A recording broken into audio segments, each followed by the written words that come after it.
Yo, what is going on, ladies and gentlemen? We are live and direct once again. Thank you very much for joining us, folks, here. Episode 35 of MMA Reloaded Real Talk, the realest show on net, the show where we talk real, we never lie, cheat, and steal. And it's time to knuckle up once again with your boy right here. Thank you so much, folks. Last time out, episode 34. What a night it was. What an episode it was. I want to say a very big thank you to Ryan Truland, my boy. Always great to get another journalist's point of view on the MMA scene.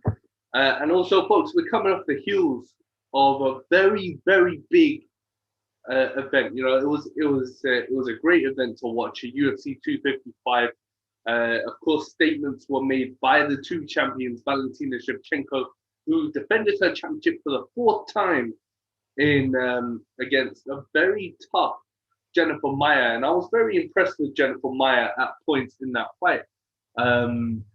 She made Valentina Shevchenko sort of reevaluate her game plan towards the end because Jennifer was so good inside the pocket. She made Valentina reevaluate the fact that, okay, cool, I need to go back in range, and I need to go back at range, and I need to beat you there. And that's what Valentina did, folks. Valentina Shevchenko defended her championship for the fourth time. And her sister, man, what can I say about Antonina Shevchenko? What a performance she put on. It was a fantastic performance by Antonina Shevchenko. Of course, the Shevchenko sisters are known as strikers, right? They're known as all-star, world-class Muay Thai kickboxers. And I think what we see from Valentina and Antonina, both of them, is the fact that they can adapt and they've evolved their games inside the mixed martial arts arena. And they basically, become such good grapplers. They're so good everywhere, man, that they strike fear. They make you guess. Whoever they're going up against, they'll make them guess anytime they want from any range. But what Jennifer Maia did, I think, against Valentina so well is transition. She was so good in the pocket. She landed shots in the pocket. She wasn't hesitating to throw inside with Valentina Shevchenko. And I was very impressed by Jennifer Maia. But, with Antonina Shevchenko, I think she had the better performance than her sister. Dominant, absolute dominant performance against Ariane Lipsky. Great takedowns, headlock takedown throw that she threw, where she ended up in sort of like that sort of city side control. Oh man, it was fantastic. It was a fantastic showing of how good she actually can be. And then we saw, folks, a fight that everyone's talking about from UFC 255 was Daniel Rodriguez, D-Rod, everyone's favorite, my favorite, man, D-Rod. I love him. Of course, with Joe Schilling in his corner, legendary kickboxer Joe Schilling. D-Rod came in against the returning Nicholas Dalby, who took some time off from the UFC. And came back strong, beat Alex Cowboy Oliveira in his return fight, and now he came in this one against Daniel Rodriguez. And I think the way people score it was the way the judges scored it was bullshit. I do think that if you look at the fight itself, it was very close. I'm not saying it couldn't have gone either way. It could have gone either way. You could have given it to D-Rod, but what actually pissed a lot of people off, and if you listen to Daniel Cormier on commentary, it pissed him off too. That what, this is what happened. D-Rod lost by unanimous decision, not even split. There was no round given to D-Rod. The judge did not give a round to D-Rod. He got Daniel Cormier let his emotions be felt by that, and so did I. I was like, are you sure, bro? Yeah, you want to go back and check your little scorecard again. D-Rod had a great game plan when he was inside. He was throwing volume. when he was at range, he was still throwing leg kicks and trying to just work off his jab. But what Nicholas Darby was doing, and when I watched the fight back today, I was actually watching it back to analyze how that decision was actually going through. And you could give it to Nicholas Darby. I can see. You know, it was a performance from Darby which actually it impressed the shit out of me. I have to say, it impressed the hell out of me for sure. He was so calm. He was smart. He basically fought off his range. So he found his range so early in the fight because of his karate style. He found his range so early in the fight. He was using his kicks well. He was keeping Daniel Rodriguez back because of what a dangerous fighter D-Rod is coming in. He kept Rodriguez back. He was doing this the whole time, flailing his jab through. And when you flail your jab through like that, it makes your opponent sort of look here, not look down there. Yeah. So if you're gonna kick, yeah, that was the perfect time to do it. When you're like this, throw a leg kick on him, or if you like that, throw a body kick. He was throwing good side body kicks, but I think it became a bit too predictable in the second round, and at least I think in the end of the first round as well, where D-Rod was landing good combinations on him and timing his own range through. So I think, folks, we saw a lot of good action, man, at UFC 255. A guy I've always liked watching, a fight that always impressed me, man. And I would just pay to watch that fight again and again. Was Jared Gooden against Alan Jouban. It was a fantastic bout. You know what? Yeah, I've always loved watching Alan Jouban. Folks, oh my God, if you don't like watching an Alan Jouban fight, yeah, you're an ass. What I saw from Jouban in the first, all right, cool. He got tired in round 2. At the end of round 2, he was tired. But round 1, they went at it first up, man, taking the center of the octagon. No one hesitated. Alan Jouban looked very calm, very cool. Like his cardio, it wasn't there. For me, it wasn't there, man. His cardio was not there. Jared Gooden looked fresh, even though his face didn't. And Alan Jouban's face didn't. Of course, he suffered a nasal bone fracture, I think it was. So basically broke his nose.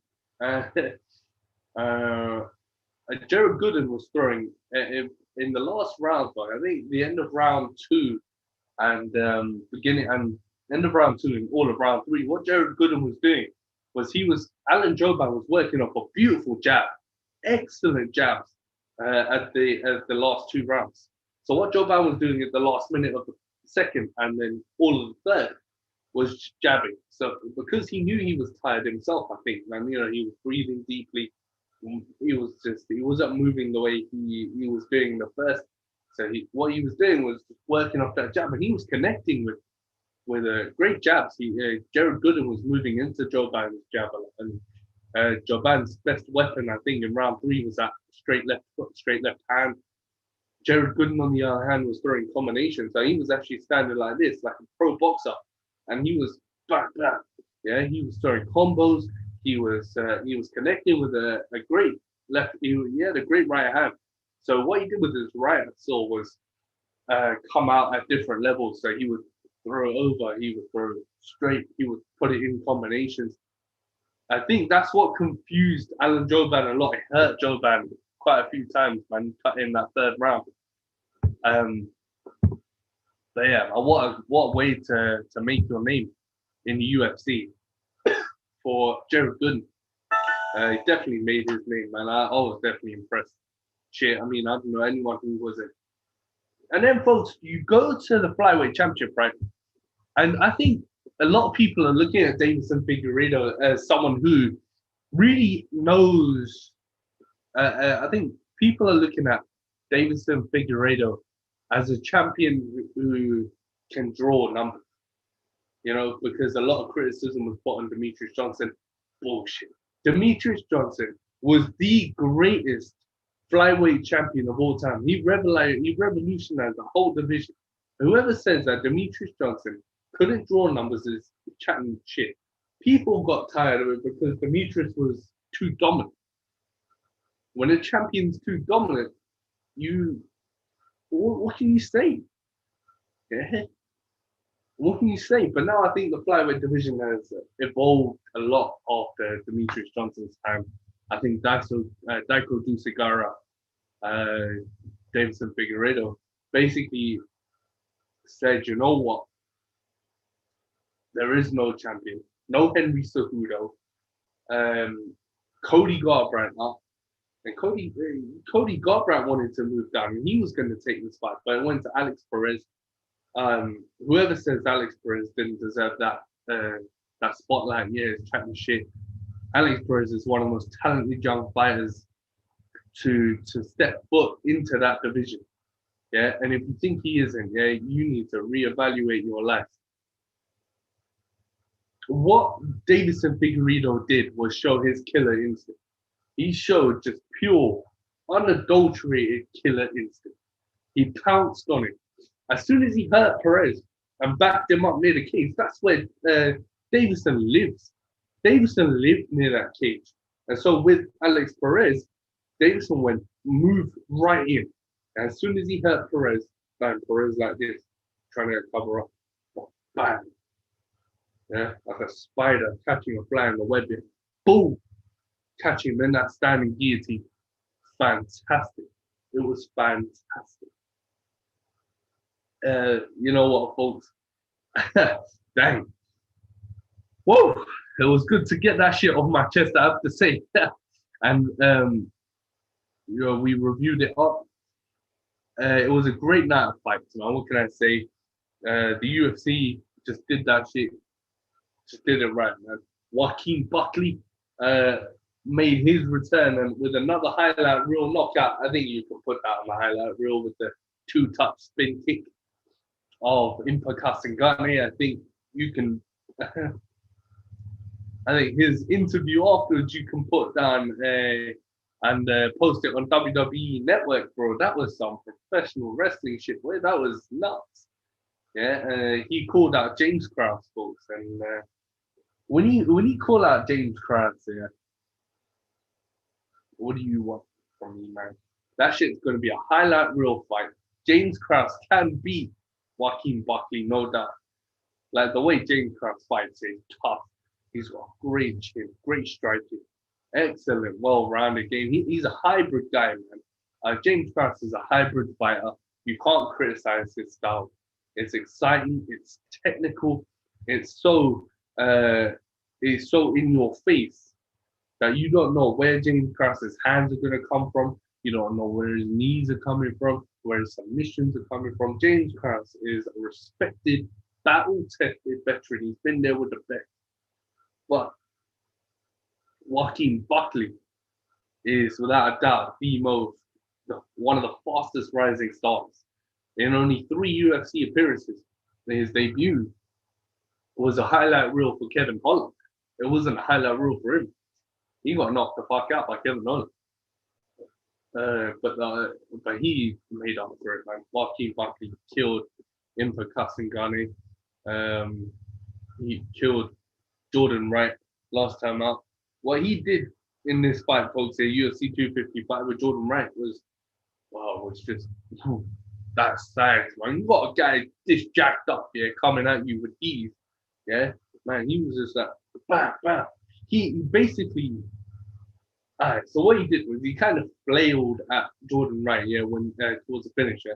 So he threw a straight left, yeah, which connected. He threw a straight left, missed the first right hook. He missed the first right hook, and then connected with a leaning right hook, which he leaned in like this, yeah. So the first shot he threw from range and missed it, and then he comes back, bam, so quick. You didn't even see him miss that shot. You just saw the second right, which was a knockout, the right hook. And I think his speed, he is a pure athlete. This kid is a nuts. He is nuts. He's a crazy ass fighter. Very, very, very exciting to watch. He's a dynamic. He's just dynamic personified. Guy's an animal. No, what can we say?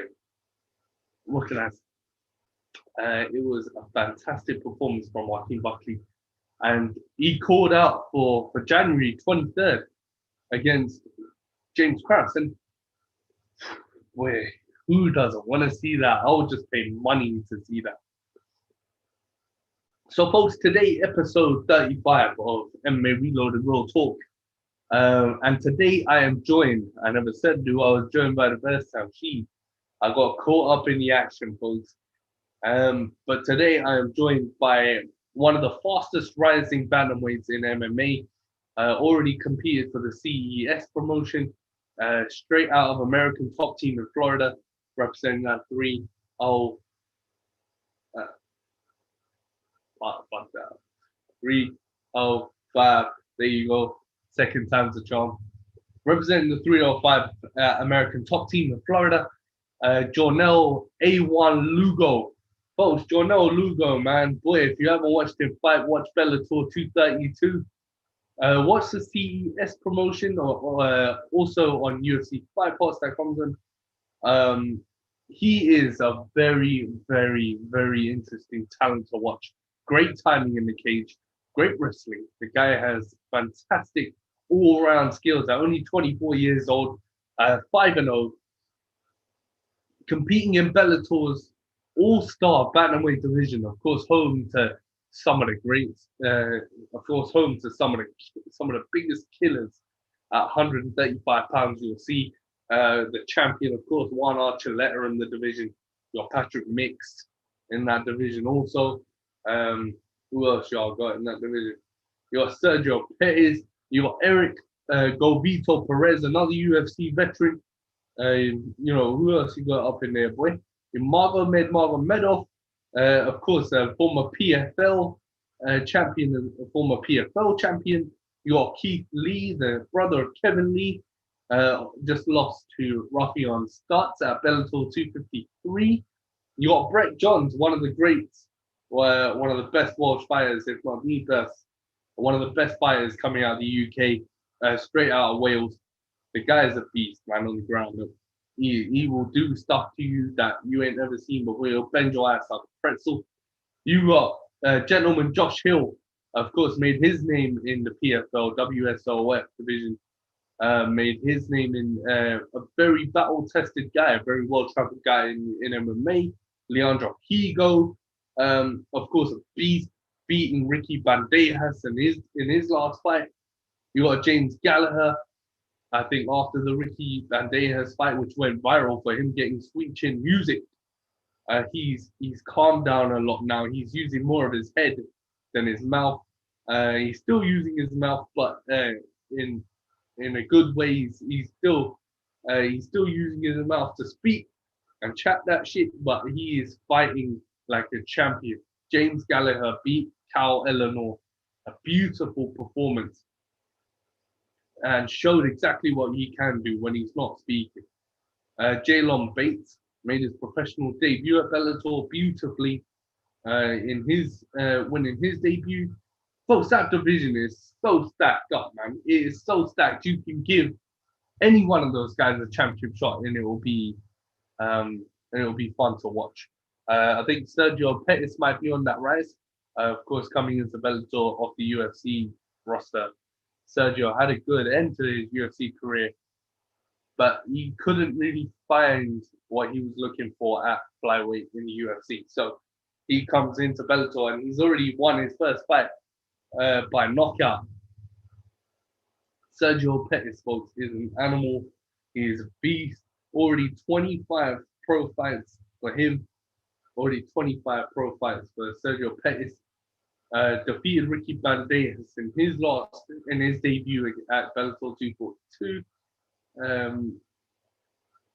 I think, bro, Sergio Pettis, in my opinion, is one of those guys, and I can speak for a lot of guys in that Bellator bantamweight division.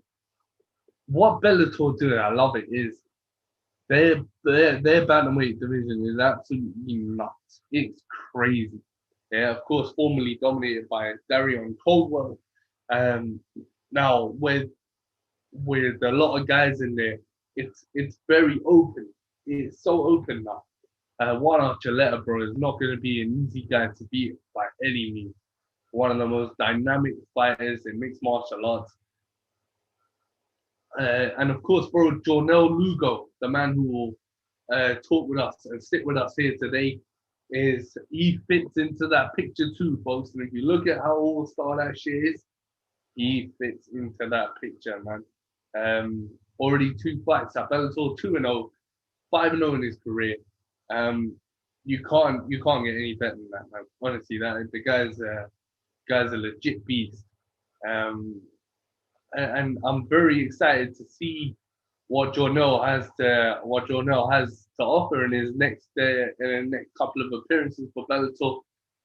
We will do the particulars, folks, and invite Jornel to the show as we climb. And we folks, I just want to talk real to y'all for a second, because that's what we do. Here we talk real. We let it all hang out here at MMA Reloaded Real Talk. I apologize if my language offends any viewers or any fans. Just let me know, man. Comment here. Oh shit! I wish this guy would stop fucking swearing and stuff like this. Of course, I would tell you that it's my show and I can say what I want.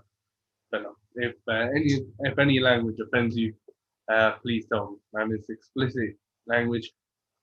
Get your parents' permission before watching. No, I'm joking. You don't need your parents' permission. It is educational as it gets. But yeah, folks, if I can just talk real with you, and I want to touch on the man who, no, he's a legend. He's a demigod. He is one of the best mixed martial artists to walk into a UFC octagon, to walk into an MMA cage anywhere in the world. Anderson the Spider Silva. Now, folks, when Anderson Silva lost that fight to Uriah Hall, right, and retired and made his speech and made his interview after that, you could see he was in no shape to say what was actually really on his mind. He said, as a fighter, it's hard to stop. Yeah. Then he threw out a tweet afterwards, thanking the fans. And then last night, folks, he threw out another post, basically saying, in my opinion, his mind is clear now from that fight. His chest and his mind are open now, and he can really just say what he feels. And I think he did. He said that he was forced to retire, and he said that, I'm not going to stop doing what I love, and this is still what I love to do, and all this stuff. And I think how Dana White perceived Anderson Silva after the fight with Uriah Hall was bollocks. I think he should have showed Anderson Silva a lot more respect. Dana White can put on this tough man act, but bro, when one of the greatest of all time goes, yeah.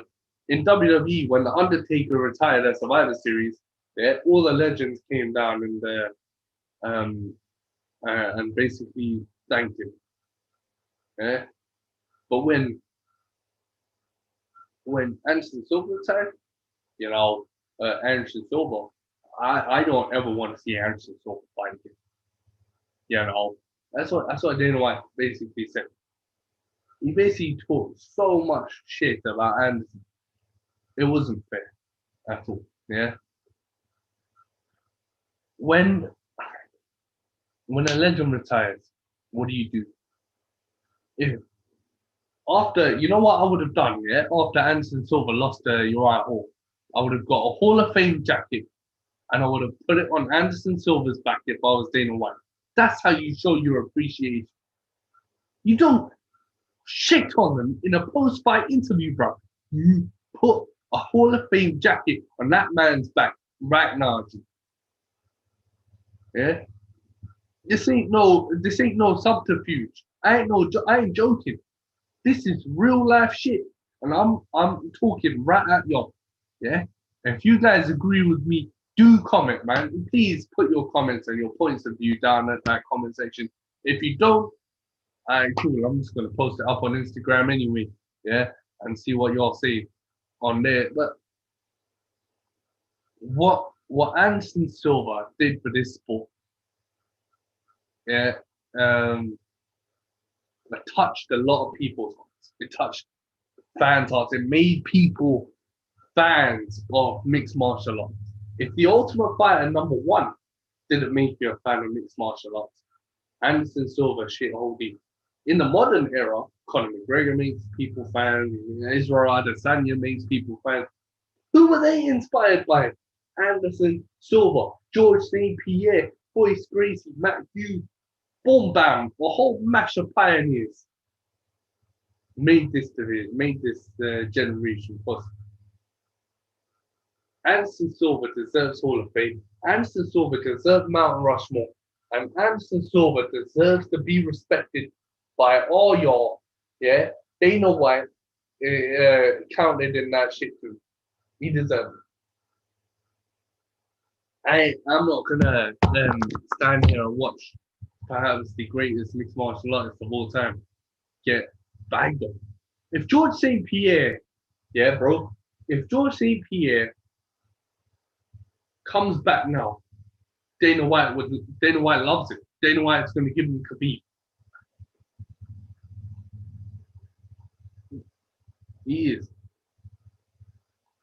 But what's next for Anderson Silva?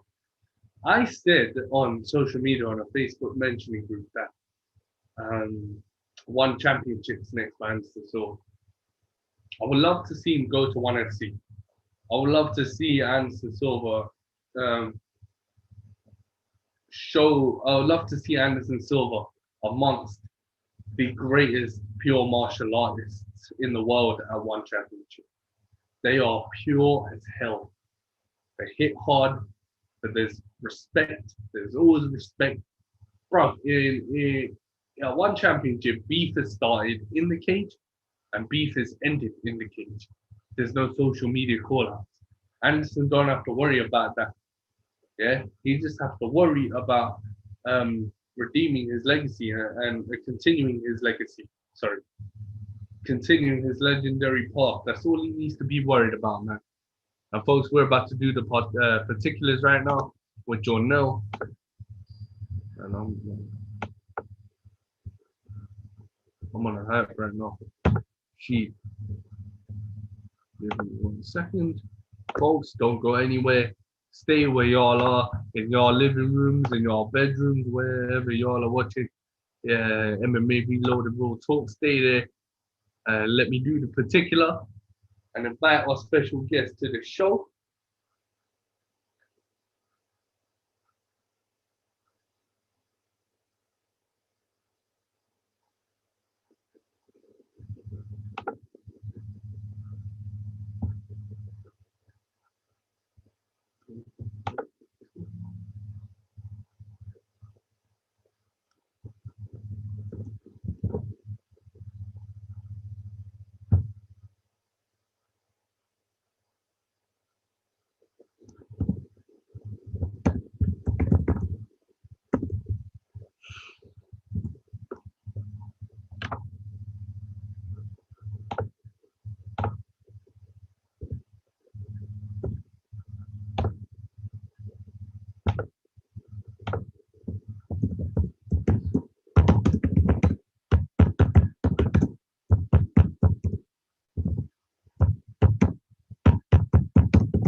Folks, welcome back.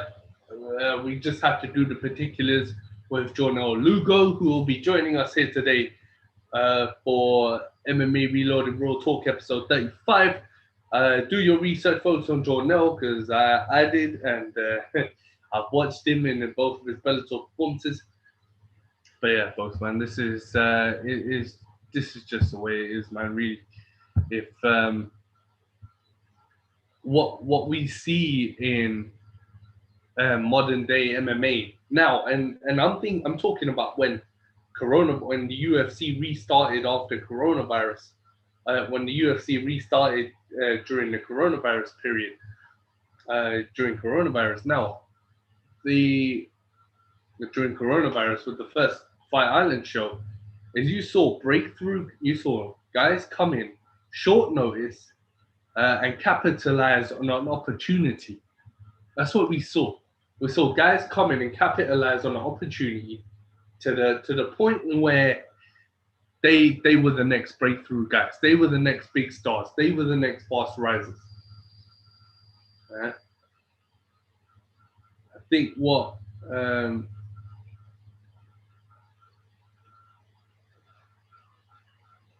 what we see with now, like Kamzat, right?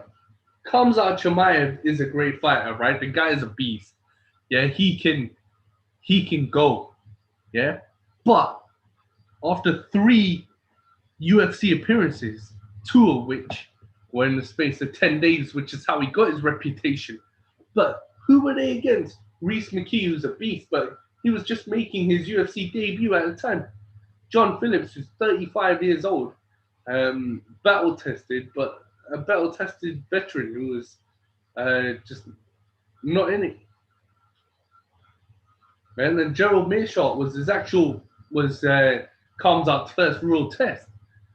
But I think just that performance, that doesn't deserve a top 15 spot. And now, what does Kamzat do now? He's going to fight Leon Edwards, who's ranked number 3 in Leon's return. Leon Edwards called out Kamzat Chimaev. He said, brother, you know what? No one else wants to fight me. Let's knock up and let's go. Which is what they're going to do, folks. December the 19th. And which is what they're going to do, not December 19th. Sorry. Yeah.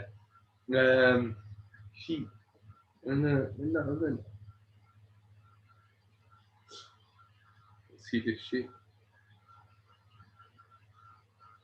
When the event is. Yeah, it is December 19th. Shit, I'm right, fool. It's December the 19th when Leon Edwards puts it all on the line for him in the return to the cage against Kamzat Chimaev. For me, this would be the actual proving fight for Chimaev that he's a legit guy, he's a legit contender, and no doubt in hell, it would be a fight where Chimaev would prove to me, you know what, bruv, I deserve rank number 15, MMA Reloaded, this one's for you, and this fight is for all the fans who doubt it, yeah? And in Chimaev's words, it's, it's time to rock and roll, baby, you know? And what we're going to see is a great fight, I have to say. Leon Edwards is one of the biggest and best fighters at 170. The guy didn't go number 3 ranked there for nothing. Yeah, he's full of confidence. His only loss in the UFC was to Kamaru Usman, man, the champion. Yeah, when your only loss in the UFC is to Kamaru Usman, boy. And he put on one of the greatest performances of any welterweight against Donald Cerrone. His boxing worked overtime. He looked fantastic. And that's when he actually really broke through in my eyes. I think what we're going to see at welterweight now, if Leon Edwards wins and beats Kamzat Chimaev, is we're going to see Leon Edwards either get a straight championship shot, face Tyron Woodley, or face Colby Covington. That's why. Because I think, UFC 256, Kamaru Usman faces Gilbert Burns. And then what you see after that is, what do we get after that? We get Colby Covington versus Jorge Masvidal, in my opinion. And then after Chimaev and Edwards, the winner faces Tyron Woodley and keeps moving on up. You got Jeff Neal versus Stephen Wonderboy Thompson. And that division, folks, is at 170, and UFC is not. It's completely crazy. Yeah, it is an absolute murderer's row, plethora of talent yeah, straight to your living room, man. The UFC welterweight division, folks. Okay, cool.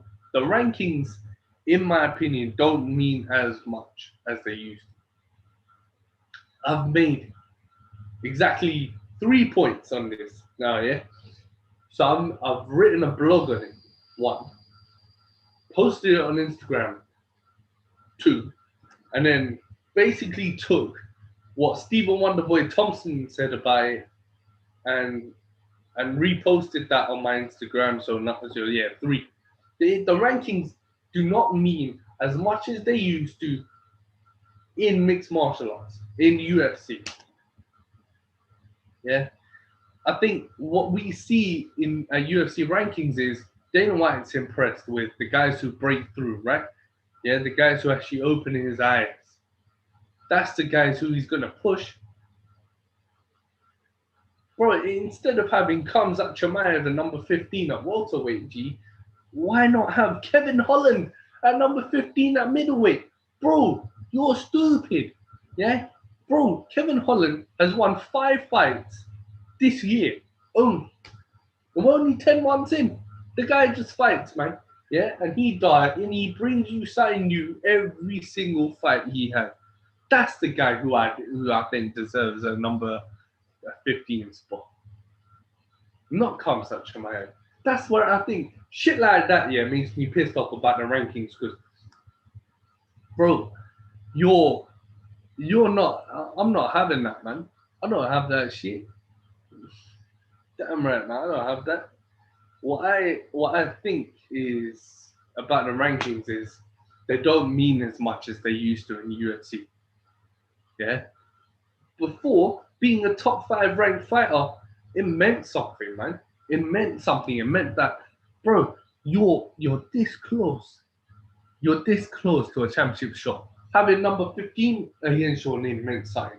Because it said, you know what, bro? You're right. You got a number next to your name, man. Congratulations, motherfucking. Yeah, so what does it say to you now? I don't have a fucking clue. Because it just says, oh shit, Dana likes you. You got 3 fights under your belt. You're 3-0. Shit, have a number, man. Take a number. You got a highlight reel knockout? Take a number. Yeah? You're handing out numbers, yeah, like hookers hand out blowjobs. It's not. This is not ballet. This is not tap dancing. This is not samba. This is not salsa. This is not anything, any cute little name. This is mixed martial arts. This is combat motherfucking sports. Yeah? And to get a ranking means that you're one of the best fighters to do it, man. It means you're one of the best in the world if you have a ranking next to your name. And it's bullshit. Yeah, that Khamzat Chimaev got number 15. I have to say, I'm sorry. Yeah, I respect Khamzat, I'm a Khamzat fan, but I have to say it is bullshit. It is bollocks. I have to say, man, it is an absolute outrage that Khamzat Chimaev is number 15. It is bollocks, mate. Yeah, and that's all it is. So I'm gonna say, and that's all I will say about that. What we see now, folks, is November 28th, 5 days away, 5 nights away, I should say. Derek Lewis returns to the octagon against Curtis Blades in a surefire heavyweight championship eliminator. I think what we see with Francis Ngannou is Francis Ngannou meets Stipe Miocic in March. March the 21st, Stipe will fight Francis Ngannou for the heavyweight championship, right? So with that, the winner of Derek Lewis versus Curtis Blades should fight the heavyweight champ, in my opinion. Yeah, Curtis Blades, especially as a man who has been deprived of that opportunity, in my opinion. I think that guy can beat anybody on any given night, and he's so good at what he does. He's so good at just. He's one of the best wrestlers in mixed martial arts today.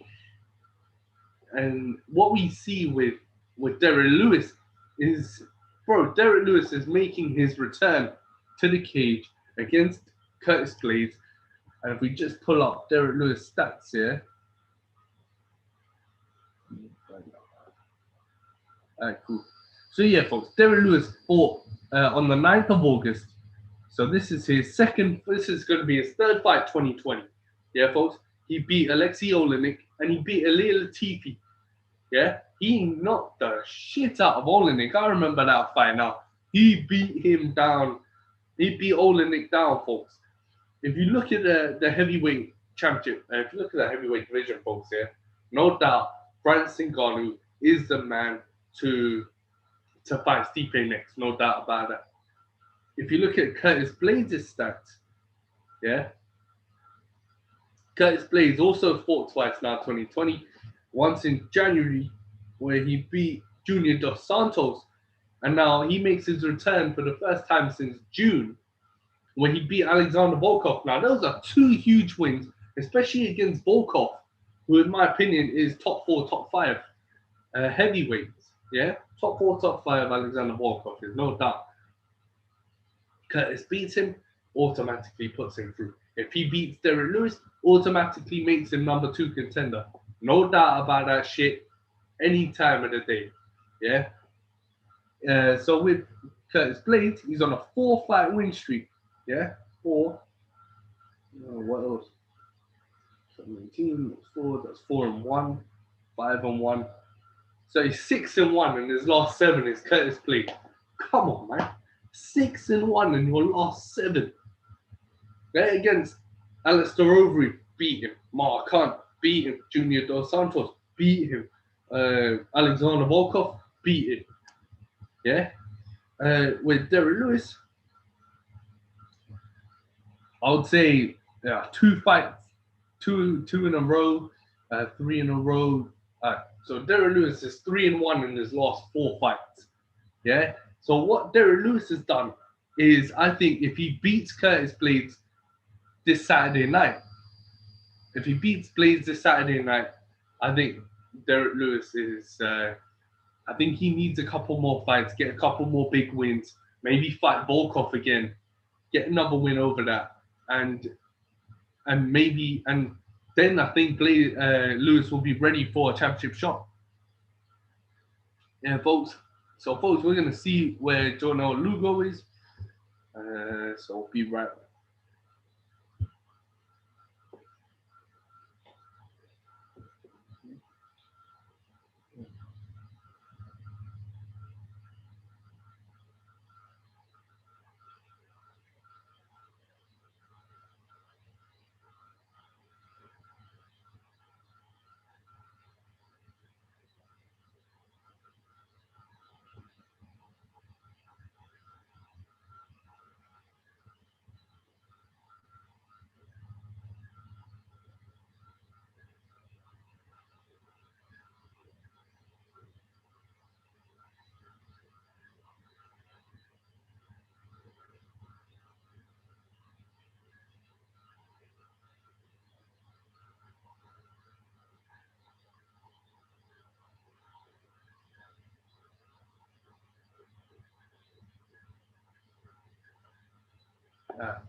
Folks, welcome back to Main Reloadable Talk.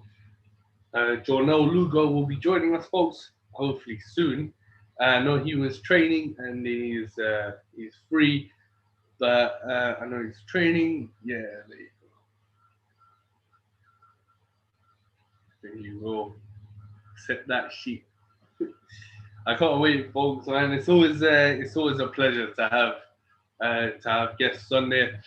Jornel Lugo is coming on, folks, and let's get on.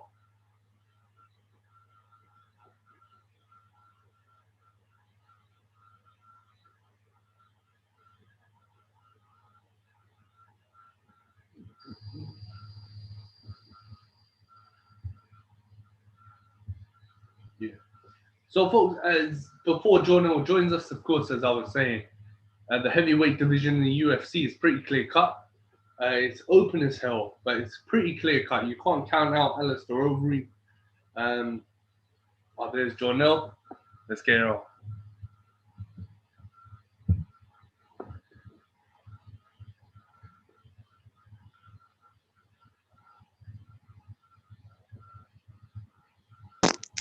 What is going on, Jornel, my man? What's going on, man? What's going on, dude? How you doing, man? I'm all right. Yo, I'm on time. That's crazy because I just left the gym. I literally forgot about the podcast, and I log into my Instagram, and it's 2 o'clock. I'm like, oh shit, let me get on this real quick. Nah, it's cool, man. It's cool, brother.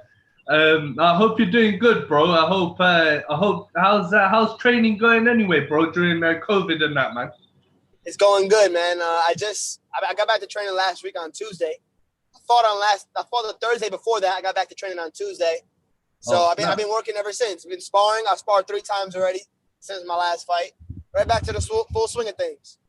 Oh, bro, and I have to say congratulations on your last win, man. Of course, it was Thank you, man. I appreciate that. Well, you made yourself 5-0, yeah, in your pro career, unbeaten at 24 years old, bro. And if anyone does their research on you, bro, 24 years old, bro, they won't even believe that, man. Yeah, the maturity goes way beyond that, man. So, kudos to you, bro. Congratulations, man. Thank you, man. I appreciate that. Bro, how did it all start for you in martial arts, bro? Combat sports. How did that start for A1, man? I started when I was 14 years old, and if I lose service, man, I'm sorry. I'm about to go into an area that's like not much service, but that's cool. I started when I was 14 years old. Well, first of all, I was street fighting as a kid. People used to like put me, like older kids would get me to fight other kids. I remember this from a young age. And when I was a kid, I just thought it was normal. Like I just thought that's what kids do. Kids just fight. So then, yeah, seriously. Then as I got older, when I was a teenager, I used to wrestle around my friends. I always wanted to wrestle with my friends. I always wanted to box or something. And I would always like pretty much dominate a lot of my friends. So my mom winds up getting with this guy. She starts dating some guy, and this guy was into the UFC. I never heard of the UFC at this time, but he introduced me to it, and basically he got me interested and took me to one of my first classes. And then when I started training a few months later, I did my first grappling tournament. And from then on, I knew this is what I wanted to do. I did really good in my first tournament, and I was like, "This is it. Fuck school." How old were you at that point, bro? When you did your first tournament? So I started August 13 when I was 14, and then I turned 15 on November 30th, which was a couple months later. I did my first tournament, I believe, in December. So right when I turned 15, I did my first tournament. Oh shit, bro! And what, bro? Where, if you don't mind me asking, man, what area were you raised in? Were you lived in Florida your whole life, or did you move around? I was born in the Bronx, and then I moved to Connecticut. Then when I was about 4 years old, I moved to Connecticut, and then at the age of 17, I moved to Florida, and I've been in Florida ever since. I'm 24 now, so I've been here for a little while, man. I like it out here. And of course, bro, training at American Top Team, bro, with fucking all-stars, man, representing the 305. How is that? I don't train in my Tapology. Is that where you got that from? My Tapology? Yeah, I got it from your Tapology, yeah. Okay, so yeah, my Tapology still says America Top Team, but I'm with Combat Club. I left America Top Team, Palm Beach Gardens, probably I would say like 3 years ago, 2 or 3 years ago. I've been at Combat Club for a while now. I work with a group of amateurs and pros, and no big names or anything. Just a group of amateur and pros that no one knows about. It's just, but we're all slowly starting to make our name known. Obviously, I've been fighting on BELLATOR and stuff, you know. Yeah. So how was that change for you? Like, how was that transition for you going from ATT to the Combat Club, or how was that transition for you doing that? Very smooth for me. I'm not the type of guy who likes to go to, like, first of all, I I don't like factory gyms where it's like 100 people in the class, a bunch of UFC fighters and pros. Like that's good. There's nothing against that. But me personally, I like personal work. I like a small setting, maybe 10 to 15. We're focused and we're dialoguing, not just going to the gym and going 1-2 head kick, 1-2 leg kick on the bag or on the pads or on each other. I like to be able to spar, dialogue about the sparring. Let's talk about the sparring. I like to drill. Let's talk about the drilling. Like I like to train and dialogue, I guess, is what we like to do at my gym. You know, that's more of my type of setting, because I think that a lot of growth that happens in anything you do in life, not just what I'm doing, but in MMA in particular, happens in the mind. So like if I'm training things, it's one thing to go through the motions every single day. But for me, I think we need to go through the motions and we need to talk about it. Talk about why this worked or why this didn't work.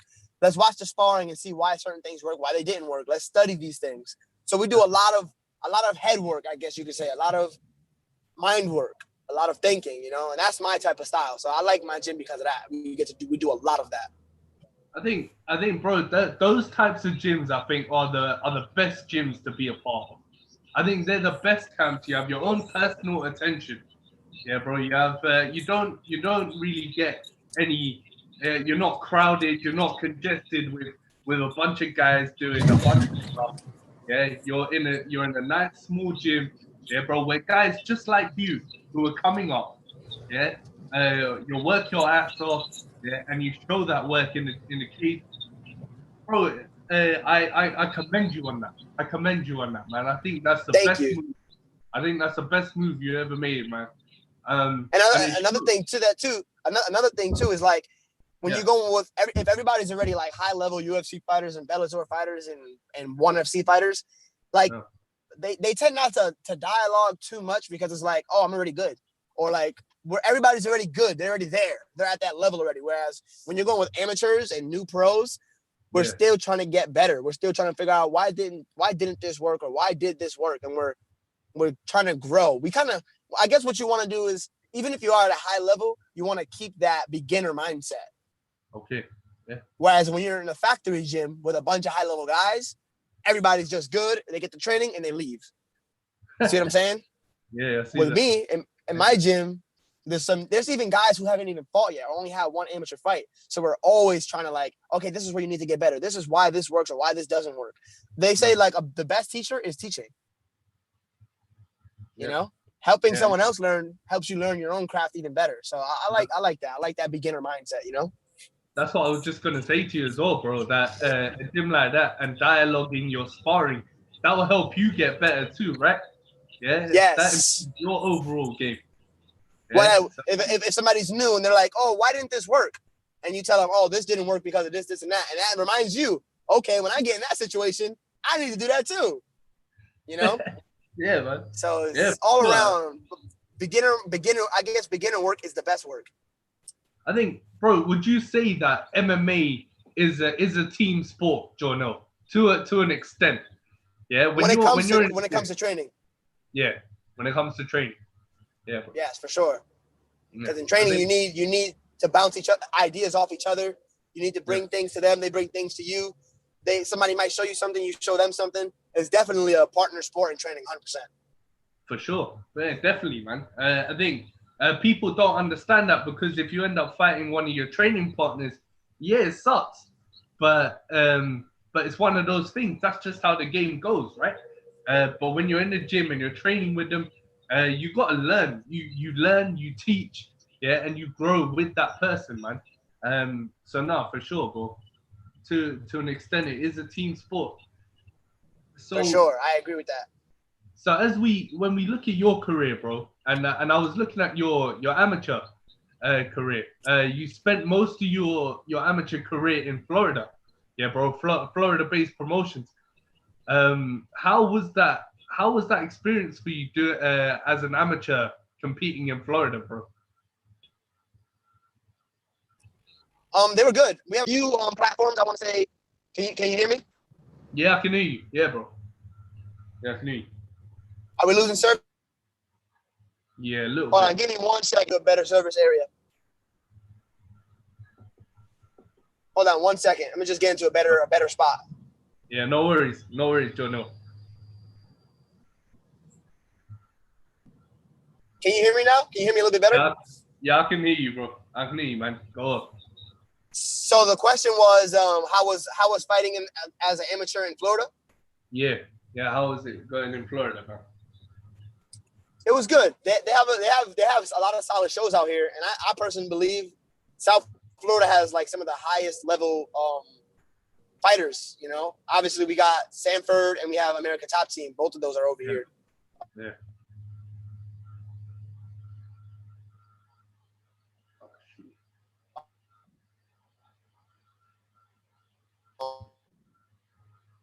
Shit, man.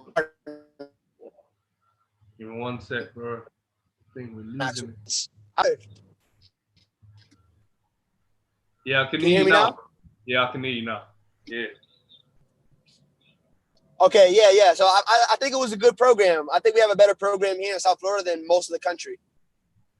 Okay. And you, how was it transitioning from being an amateur into the professional ranks, bro? Did you change anything up? Did you change up your routine?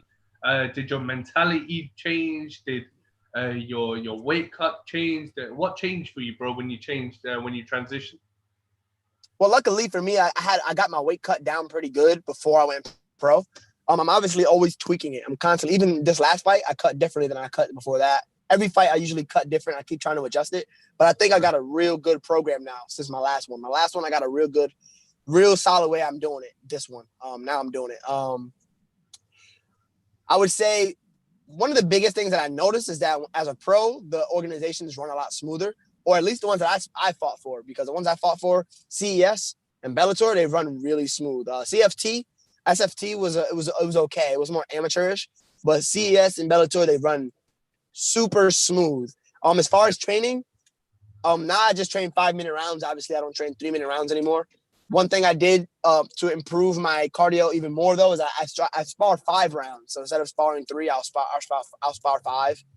And then I guess in the future, maybe I'll spar 6 when I start fighting championship, or maybe I'll just spar 5. I'm not sure, 5 or 6, because I do notice sparring 5 rounds is a lot. Like you feel it, especially if you're grappling, you're doing stand up. Like it takes it out of you a bit. So in the future, I got to see if I'll do 6 rounds or I'll continue to do 5. But yeah, that has gotten my cardio really good. Huh? I hear that, man. Yeah, for sure. So now I feel real good, though. Yeah. I think we are, man. I think, bro, cardio, in my opinion, is one of the most important things any fighter has to have. I saw it in at UFC 255, bro. You can flail your arms. You can be exciting, yeah, bro. You can let it all go in the first 2 rounds or 3 rounds. But to keep that pace going, yeah, bro, to keep a pace going, that's the most difficult thing, man. Yeah, so I agree with you that cardio is one of the most important things, but I would say one thing that's even more important than actual cardio is cardio management. Because if you have great all right, let's say if your cardio is decent. You have decent cardio. Not bad, but not great. With decent cardio, if you know how to fight correctly, you can still get through a 3 to 5 round fight if you know how to manage the cardio. Now, let's say you have great cardio, but you have no cardio management and no cardio usage like efficiency, you're still gonna burn through your cardio within a round or 2 because you're not managing it correctly. You see what I'm saying? If you have bad cardio, obviously it's not. You're gonna be in a bad spot, but you can probably get 2 rounds off, 2 or 3 rounds off decently if you manage it correctly. You see what I'm saying? But that's why I say cardio management is the most important, because it doesn't matter how good your cardio is if you burn right through it. You know what I'm saying? Yeah. If you're all right, for example, let's say if you were rich, I give you $1 million and you go spend the whole damn thing, you could be gone within this week. Or I can give you 50,000 and you can budget that 50,000 for 2 years. There you. That's a great analogy, bro. That's a fucking great analogy. That's some shit right there. No, man, it's true. It's true, bro. You gotta see, yeah, bro. And that's why I believe in being a smart fighter. You can be a smart fighter and an exciting fighter at the same time. Okay? I mean, look at you, bro. you mix that shit up so well. Yeah, your stand up is exciting, but then when you take guys down, it shows how well rounded you are. And nobody even expects that from you, man. Your wrestling in your last fight was so good, bro. I'm chaining. Yeah, I'm using different takedowns. And I will tell you this. Before this fight, and the good thing about fighting different styles is that you grow a lot, because when you fight different styles, let's say if I fight a wrestler every time, I'm gonna learn after 3-4 fights. I'm gonna really learn it. I'm gonna have that style, how to fight a wrestler down pat, which is what I went through my second, my third, and my fourth pro fights. I had to fight wrestlers repeatedly. Obviously, I fought twice, and as an amateur, I fought some wrestlers as well. But as a pro, I fought 3 in a row, so I got that.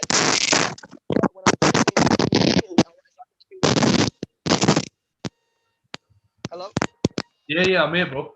Yeah. Okay, so my wrestling, my fighting a wrestler, that style for me is really good. But the things that I had to focus on when I fought wrestlers, one second, give me 1 second. Can you hear me? Yeah, I can hear you, bro.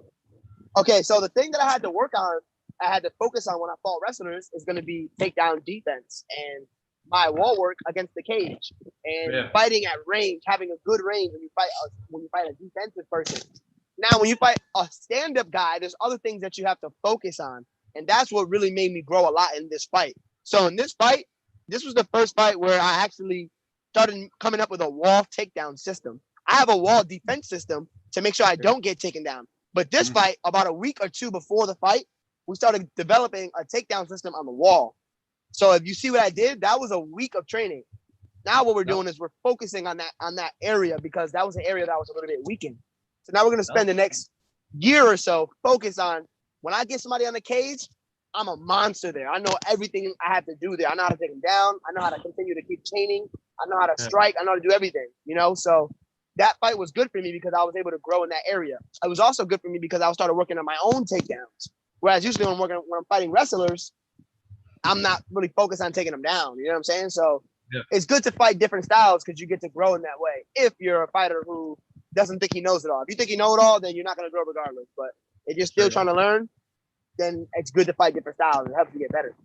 Yeah, straight up, Jornel. Nah, that is straight up, bro. That's true as fuck. I think, bro, does that do something for your confidence as well, bro? Because and your mentality, because you know that, alright, cool, I'm well rounded. I've trained my ass off. Yeah, I've got striking. I've got wrestling. Yeah, so does that change the way you fight in the cage? Does that say to you, like, I'm comfortable even if he takes me down. I'm comfortable even if he tries to grind me out. Yes, yeah, definitely. Each fight that you get in, so long as it's a tough opponent, or so long as so long as I'm getting different styles and they're tough guys, I'm gonna continue to get more and more confident.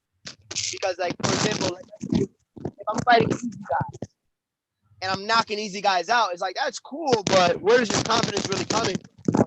Yeah. You got a quick knockout. What did you take from that? How do you get more? So as I get better, I get more confident. I'm fighting under these fighters. My last 2 fights were 2 guys, 4-0. 4 guys on 4-1. So I'm getting confident. I'm fighting some guys, I'm not putting them away right away. And I'm learning as far as like how to fight these guys. So if I keep fighting good guys and I keep figuring out how to beat. It's crackling. It's crackling, bro. Myself in, but the thing is being able to figure out, okay, boom, now I'm gonna go get this. I fight this way. Okay, that didn't work. I'm gonna adjust my style. Yeah. Once again, at the highest level is when you make an adjustment, and he makes an adjustment. Now I got to make another adjustment, and then it comes down to who can adjust the fastest. Yeah. That's the person that's gonna win. You see what I'm saying? So I'm getting very comfortable because my last 2 fights in particular, I had to make adjustments. My first 3, I didn't really have to make adjustments. I just went in, I had a game plan, and I executed it. But my last 2, I had to make adjustments. So with the fights where I had to make adjustments, those would make my confidence fun. Yeah, man. No, bro, it's cracking a bit, man. The service. But what? How important is it for you, bro, to have that mentality, to have a strong mentality, to be mentally strong, to be confident? Yeah, but of course you must feel that pressure. How important is it for a fighter to have a strong mentality, bro, in the game? I would say so. All right. So when it comes to things that are important in a fight, that's another important thing. All right. So if you have like a bum, right? This is what I would consider a bum. A bum is a quitter. I don't think a person that is, let's say he might not be the greatest fighter, but he doesn't quit. I don't consider that person a bum. He's not that skilled, but he's not a bum. A bum is somebody who, even if he has skills or he doesn't have skills, he goes in there, he gets hit, and he folds. He lays down and quits. That kind of person, those are the kind of people I don't respect. Like,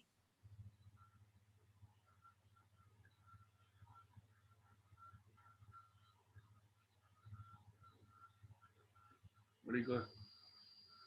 Shit. It's going into Jornel. Damn.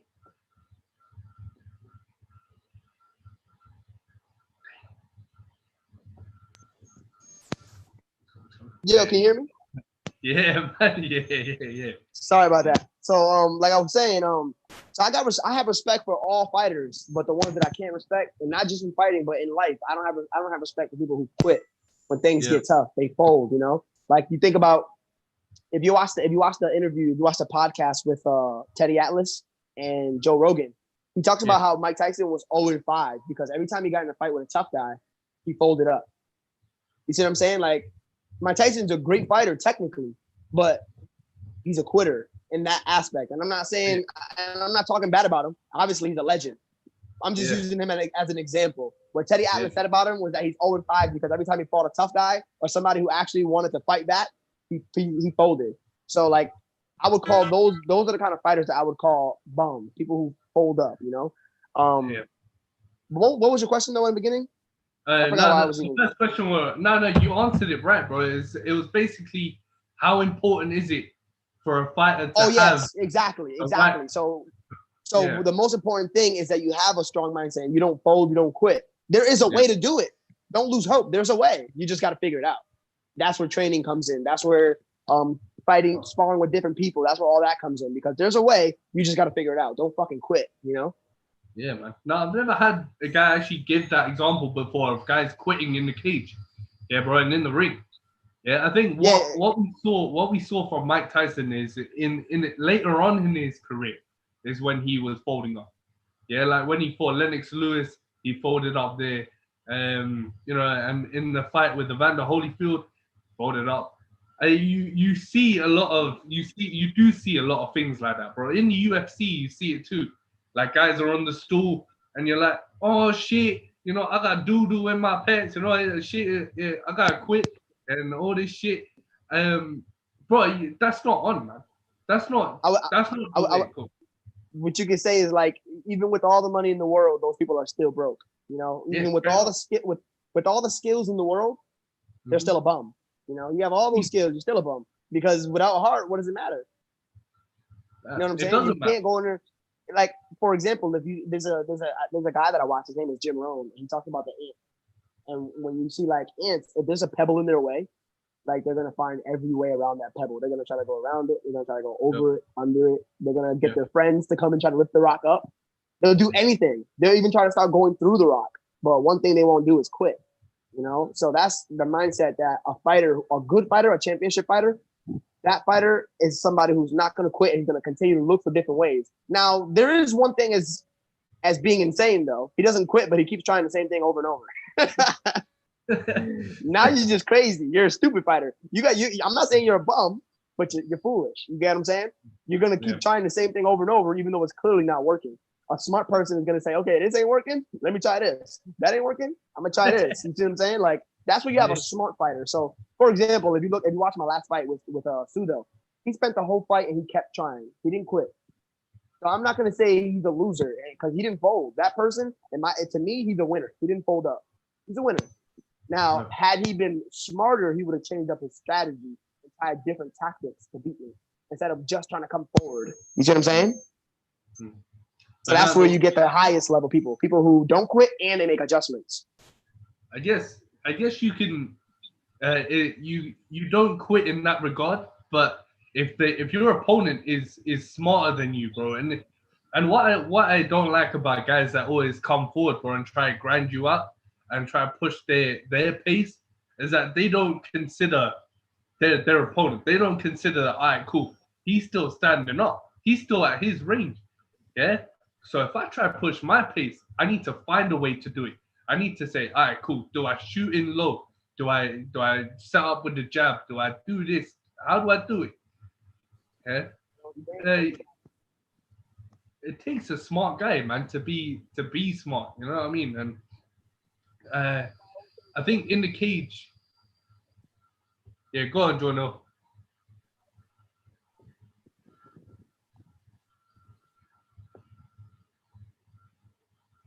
But I can't hear you. I can't hear you, bro. No. You hear me now? Yeah. No, man. No, you just cut out. Yeah. Hold up.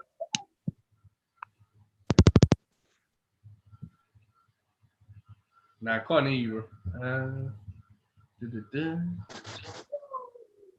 How about now? Yeah. Can you hear me? Yeah, now I can. Yeah. That's cool. Sorry about that, bro. Sorry, I don't know what happened. Maybe I'm not sure what happened just now. But yeah, I was just saying, like, what was the last thing you heard me say? The last thing I heard you say was about being smart and being a smart fighter, bro. Yeah, I don't know what was the last thing, but yeah, overall, those are the best fighters are people who don't quit and they make adjustments. Now, you were saying that people come forward and they just come forward and they don't like think about the way they should come forward. Here's a good example though for those people, right? What if they're a come forward fighter and they fight somebody else who comes forward? Oh shit! Then it's kind of like a chess game, right? It's like a stalemate. I wouldn't call that chess. I would just call it becomes rock'em sock'em at that point. Rock'em sock'em, shit, man, definitely. You ever see? They always say, "Oh, this is going to be a good fight." None of these guys back up. Now, if you're a smart fighter, if you're an educated fighter, right? A smart fighter usually is not going to look like he's been in a tough fight. Usually, because for the most part, they're going to make the adjustment that they need to make, and then from there, it's going to be easy. Yeah. You see what I'm saying? But the people who just come forward and they fight other people who come forward, they get into a hard fight.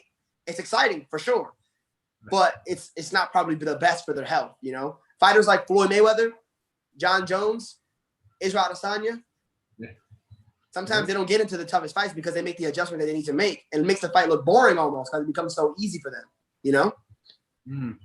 But that's what I wanted to. That was like one of my next questions as well, bro. Is would you rather see a fighter who's dynamic, technical, and has that swagger about them, or would you see a guy who comes out guns blazing and just let shit go from the first second? Well, for that question is always going to be biased, especially for me. But if you ask anybody what they like to watch, it's usually going to be how they actually are as a person and how they are as a fighter. So if a person likes to watch people who brawls, it's probably because they brawl themselves. If a person likes to watch people that are very defensive, it's probably because they're defensive themselves. So me, obviously, I like to watch great defensive fighters, great smart fighters, and tactical fighters who make adjustments because that's the kind of guy I am, you know. But other people are going to be like, oh, I like this guy because he goes out there and goes crazy. You know what I'm saying? That's how they are. Yeah. Like when a guy like Francis Ngannou, yeah, bro. Like when Francis Ngannou beat Jorginho, yeah, bro. I don't know if you watched that fight, but he flailed on him. Yeah, bro. He just went crazy, like 16 seconds, I think it was.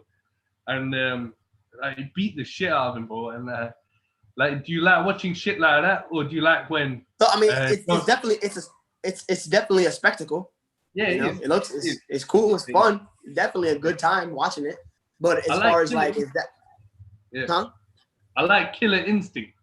Yeah, bro. Shit like that. I like watching that shit. Yeah, I mean, it's definitely exciting. Yeah. It's an exciting thing to watch. Obviously, that's not my favorite type of fight because I like educational shit. I like to see people make adjustments because that's just how I am, you know. Very biased. It's very biased to me though. Yeah, nah, straight up, man. I think a guy like George St. Pierre would be your Man, best. Hold on 1 second. Go for it, man. Can you, if she's crying, can you take her upstairs? Hello? Yeah, Jornel. What were we saying? I think a guy who does that educational shit is George St. Pierre.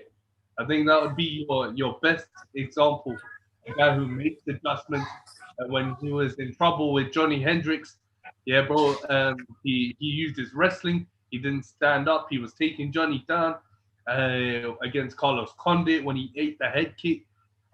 He used his jab. He set his striking up. I think that George St. Pierre and John Jones would be your best example of adjustment. Yeah, I would say what I would say is like a good example of that, or a good way to think about it is do whatever you can do. You know what I'm saying? Yeah. Like if everything you're doing is working, just keep doing what you're doing. But if something's not working, try something else. See if that works. Try something else. See if that works until you find something that you can do. There's something that works on everybody. Something, whether it's moving forward, moving backwards, standing still, head kicks, low kicks, something is going to be effective. You just got to figure it out and not be hard-headed and be stubborn and be like, I'm just going to keep trying this thing. You know what I'm saying? No, bro, with you, yeah, I think you're fucking amazing. Yeah, bro. When I looked at your pro record and I didn't look at the record. I looked at the time between the fights. Yeah. You did 3 fights in 3 months. Yeah. 3 fights in 8 months, I think it was, or 3 fights in 3 months, I think it was. Yeah. Something short. Yeah. Yeah, 3 fights in 5 months. Yeah, bro, you did. And then in 2020, you did something similar. Yeah. And I was like, bro, is this guy human? I don't even know. Yeah. I try to fight when I can. You know, the corona took me out, but now that I can fight again, I'm gonna try to be active again. You know, because I can. We're young once, so we have to try to. Obviously, I don't want to fight like every 3 weeks, but to me, if I get to fight 4 or 5 times, 3 to 5 times a year for me is a good number. 3 to 5. Man, do you always? Is that your ambition? Is that your aim? Then is to stay active throughout your career while you can, or do you like to take that rest in between? Yeah, 3. I want to stay active. I want to take 3 to 5. It depends though. As I get more money and as the fights become tougher and tougher, then obviously it'll be more towards like 3. You know, I'm not like an Israel Adesanya who wants to fight the toughest guy 6 times a year. Personally, you know, if I'm fighting the toughest guys, I want to fight probably 3 times. You know, 3 times a year would be good if I'm fighting the toughest guys. If I'm not fighting the toughest guys, I'm having easy. I guess it depends on how hard the fights are. If it's very hard fights, I'm gonna need a little bit more time in between. If it's a little bit easier, then I can do up to 5 fights. You know what I'm saying? Okay. Because what we see now, bro, Jornel, is in the UFC or in MMA nowadays in the modern era, is guys who break through, guys who come out on short notice, guys who are capitalizing on opportunities. You know, so if this guy's out, all right, cool, I'll come in, I'll make my name, and I'll open Dana White's eyes. Yeah, nowadays that's the mindset, right? Of a lot of fighters. What do you think about that, bro? Because that sort of reminds me of your record and the time you spent in fights. So you're saying like, what do I think about short notice fights? Yeah. And it depends. It depends. Like, if it's short notice, am I in shape?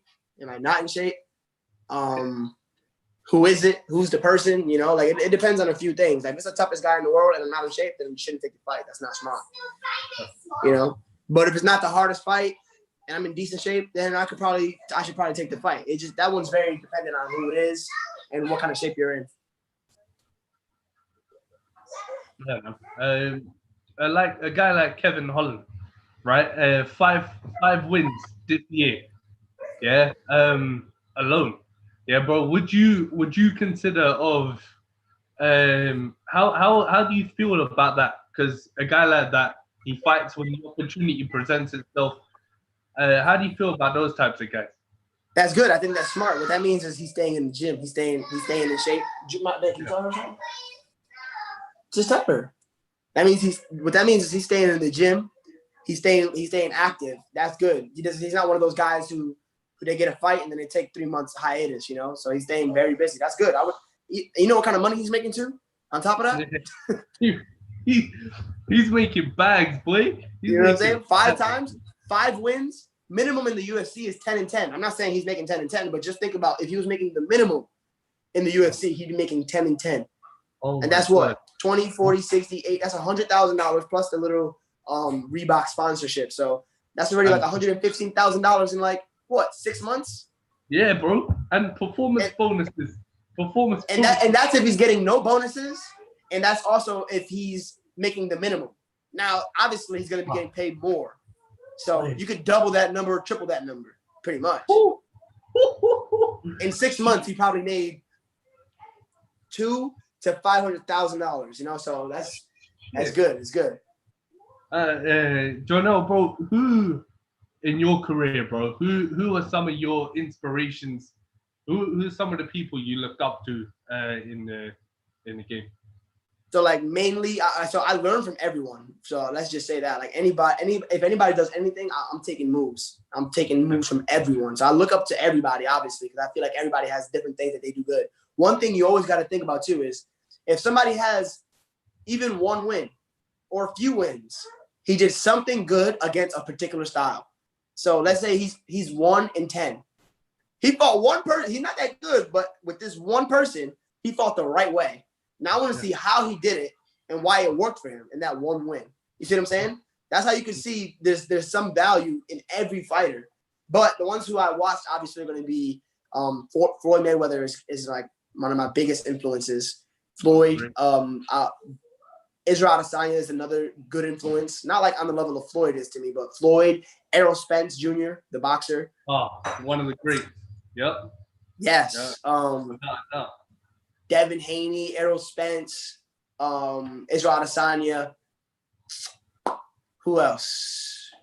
Those are like my main. I look up to a lot of boxers,